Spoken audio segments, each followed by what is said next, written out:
Welcome to Galaxy channel. இன்றைக்கி நம்ம என்ன பார்க்க போகிறோன்னா அக்வேரியம் சயின்ஸ் சீரீஸில் ஃப்ரெஷ் வாட்டர் ஃபிஷ்ஷஸ் பற்றி பார்க்க போகிறோம். இன்றைக்கி நம்ம ஃபஸ்ட்டு பார்க்க போகிற ஃபிஷ் நேம் என்னென்னா பேரக்கீரோடா நின்னசி. அதோட காமன் நேம் நியோன் டெட்ரா. இந்த நியோன் டெட்ரா பிரைட் கலர்டாக இருக்கும். பார்க்குறதுக்கு ரொம்பவே சின்னதாக இருக்கும், ஸ்மால் சைஸாக இருக்கும். அதோட நேட்டிவ் பார்த்தோம்னா சவுத் அமெரிக்காவில் அமேசான் பேசின்ற பிளேசஸில் தான் கிடைக்கும். அதோட ஹேபிடேட்டுக்கு தேவையானது என்னென்னா டென்ஸ் பிளான்டட் அக்வேரியம், அதாவது கொஞ்சம் அடர்ந்த பிளான்ஸ் எல்லாம் அதிகமாக வச்ச மாதிரி இருக்கணும். Soft and slight acidic water condition. Physical appearance பார்த்தோம் அப்படின்னா வைப்ரண்ட் ப்ளூ ஸ்ட்ரைப் இருக்கும். அதே மாதிரி ஸ்டொமக்லேருந்து டெயில் வரைக்கும் டார்க்கான ரெட் கலர் இல்லை ஆரஞ்சு கலரில் நல்லா நீளமாக இருக்கும். இது ஹாரிசான்டலாக தான் ப்ளேஸ் ஆகிருக்கும். அதே மாதிரி அதோட பாடி பார்க்கும்போது ஸ்லெண்டர், அதுக்கப்புறம் எலாங்கேட்டட் ஷேப்பில் தான் இருக்கும். இதோட சைஸ் பார்த்தோன்னா 1.5 சென்டிமீட்டர் 3.8 மீட்டர் லென்த்தில் இருக்கும். பொதுவாகவே ஃபிஷ்ஷஸோட பற்றி தெரிஞ்சுக்கணும் அப்படின்னா அதோடைய கலர் வச்சே நம்ம கண்டுபிடிச்சிடலாம் எது மேல் எது ஃபீமேல்னு. ஸோ லைட் கலராக இருந்துச்சு அப்படின்னா கம்பேர்ட் டு மேலை விட கம்மியான லைட் கலர் இருந்துச்சுன்னா அது ஃபீமேலு. நல்லா பிரைட் கலராகவும் பார்க்குறதுக்கே அட்ராக்டிவாக இருந்துச்சுன்னா அது மேல் ஃபிஷ்ஷஸ். அடுத்து என்ன பார்ப்போம்னா வாட்டர் பேராமீட்டர்ஸ். அதுக்கான வாட்டர் டெம்பரேச்சர் 72 ஃபாரன்ஹீட்லேருந்து 78 ஃபாரன்ஹீட் இருக்கணும். அதாவது 22 டிகிரி செல்சியஸ்லேருந்து 26 டிகிரி செல்சியஸில் தான் இருக்கணும். அதே மாதிரி வாட்டரோட கண்டிஷன் லெவல் ஸ்டேபிளாக வச்சுக்கணும். அப்படி ஸ்டேபிளாக வச்சுக்கும் போது தான் அந்த ஃபிஷ் ஹெல்த்தியாகவும் இருக்கும். அதே மாதிரி அது ரொம்ப நாளைக்கும் இருக்கும். pH பார்க்கும்போது 6.0லேருந்து 7.0 இருந்தாலே போதும். டேங்க் கம்பேட்டபிலிட்டி பொறுத்த வரைக்கும், அதாவது டேங்க்கில் இது எப்படி இருக்கும் அப்படின்னு பார்த்தோம் அப்படின்னா இது கோஎக்ஸிஸ்ட்னால் இன்னொரு மீன் கூட, இன்னொரு பீஸ்ஃபுல்லான ஃபிஷ்ஷஸ் கூட இந்த ஃபிஷ் கண்டிப்பாக ஒத்து போகும். ஸோ ஃப்ரெண்ட்ஸ் மாதிரி ஒன்றாவே இருப்பாங்க. அதே மாதிரி பீஸ்ஃபுல் ஃபிஷ்ஷஸோடு வைக்கும்போது இது ஒரு பீஸ்ஃபுல்லான ஃபிஷ் ஸ்பீஷியஸ் தான்.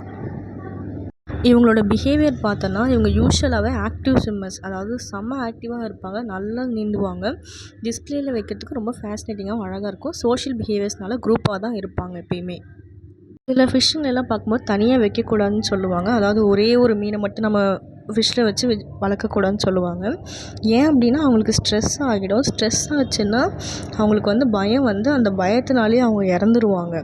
கூட நம்ம ஒரு 2-3 ஃபிஷ்ஷஸ் இவங்களோட ஃப்ரெண்ட்ஸையோ இல்லை இவங்களோட ஃபேமிலிஸில் யாரோ ஒரு 2-3 பேரை சேர்த்து நம்ம வைக்கும்போது இவங்களுக்கு எந்த ஒரு ஸ்ட்ரெஸ்ஸும் இருக்காது. ஸோ இவங்க குரூப்பாக வாழ்கிறவங்க, ஸோ குரூப்பாக தான் இருப்பாங்க. அதனால் குரூப்பாக இருக்கிற ஃபிஷ்ஷஸ் தனியாக வளர்க்காதீங்க. அவங்களோட டயட் பொறுத்த வரைக்கும் அவங்க ஆம்னிவோரஸ் அப்படிங்கிறதுனால ஸ்மால் இன்செக்ட், ஆல்கே, பிளாங்க்டான்லாம் சாப்பிடுவாங்க. மெயினாக டாஃப்னியா சாப்பிடுவாங்க. டாஃப்னியா கொஞ்சம் குட்டி குட்டியாக இருக்கிறதுனால யங் ஒன்ஸ் கொடுக்கறதுக்கு ரொம்பவே நல்லாயிருக்கும். அடுத்து பிளட் வார்ம்ஸ் அடல்ட்டு ப்ரூட்ஸ் இவங்கெல்லாம் சாப்பிட்றதுக்கு ரொம்பவே நல்லாயிருக்கும். ஸோ பிளட் வார்ம்ஸ் நிறைய நியூட்ரிஷன் இருக்கிறதுனால ஃப்ரோசன் ஃபுட்டாக எடுத்துக்கலாம். இவங்களோட ப்ரீடிங் பார்த்திங்கன்னா செப்பரேட்டான ப்ரீடிங் டேங்க் மெத்தடில் தான் பண்ணணும். அதாவது அடல்ட்ஸ் தனியாக, அதாவது மேலே தனியாக விட்டு அந்த மாதிரி பண்ணுற மாதிரி மெத்தடில் இருக்கணும். அதே மாதிரி சாஃப்ட்டு, அதுக்கப்புறம் அதோட வாட்டர் கண்டிஷன் கொஞ்சம் அசிடிக்காக இருந்தால் போதும். அவங்களோட என்விரான்மெண்ட் கூட பார்க்கும்போது, அதாவது ப்ரீடிங் என்விரான்மெண்ட் எப்படி இருக்கணும், ரொம்ப டிம் கலராக இருக்கணும். அதாவது ஈவினிங்கில் நைட் டைமில் தான் இவங்களுக்கு ப்ரீடிங் பண்ண கரெக்டாக இருக்கும். அதே மாதிரி ஸ்பானிங் இருக்க மாதிரி பார்த்துக்கணும். ஸ்பானிங்னால் ஒன்றும் இல்லை, மீன் இங்கேயும் அங்கேயும் மாற்றி மாற்றி இப்படி போயிட்டு வரும். ஸோ அதுதான் ஸ்பானிங். ஸோ அதுக்கேற்ற மாதிரி பார்க்கணும். அப்போ தான் அதால் ஃப்ரீயாக மூவ் ஆக முடியும். அதே மாதிரி ப்ரீடிங்கில் பார்க்கும்போது, அதாவது ப்ரீடிங் டைமில் அடல்ட்ஸுக்கு, அதாவது ப்ரூடர்ஸ் தான் அடல்ட்னு சொல்லுவோம். அடல்ட்ஸ்க்கு லைவ் ஃபீட்ஸ் தான் மெயினாக அந்த டைமில் கொடுக்கணும். ஃபிஷ்க்கு டிசீசஸ்லாம் என்ன அப்படின்னா ஒயிட் ஸ்பாட் டிசீஸ்னு சொல்லுவாங்க, இட்ச்னு சொல்லுவாங்க. அதாவது உடம்புல சின்ன சின்ன வெள்ளை கலரில் ஸ்பாட்ஸாக நிறைய இருக்கும்.